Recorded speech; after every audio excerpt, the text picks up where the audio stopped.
सूचनायोग्य जे अभियोगकारी श्री मुक्तेश्वर मिश्र गत 27/1/2024 तारिख राति पटियाठारे थिबा टपनज बार को जाइथिले। सेठारे भिडियो उत्तोलन करने निषेध थिबा बेले अभियोगकारी जनक निज मोबाइल फोन में भिडियो उत्तोलन करथिले। एहाकु केन्द्र करी बार रे थिबा बाउंसरଙ୍କ सहित अभियोगकारी युक्तितर्क होइतिला। परे राति 2टा समय पार्टी सरीजिबा परे निम्नोक्त अभियुक्त जनक हठात एक लाठी साहाय्य अभियोगकारी मुंड को लक्ष्य करी आक्रमण करथिले। सौभाग्यवशतः से ଏହି आक्रमणରୁ ବର୍ତ୍ତି ଯାଇଥିଲେ।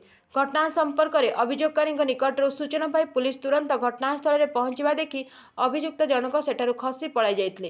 एही घटनार तदंत करी पुलिस अभियुक्त शिवप्रसाद नंद उर्फ गुगुना को पटिया रेलवे स्टेशन निकटर गिरफ करिबारे सक्षम होइथिले। पचरा उचरा बेले अभियुक्त जनक निजर अपराध स्वीकार करथिले। शिवप्रसाद नंद उर्फ गुगुना नाम चंद्रशेखरपुर थाना और खारबेलनगर थाना रे गोटे लेखाएं मामला रही तदंत बेले जनापड़ी। वर्तमान एही मामलार अधिक तदंत जारी रही। Bureau report Ekamra news.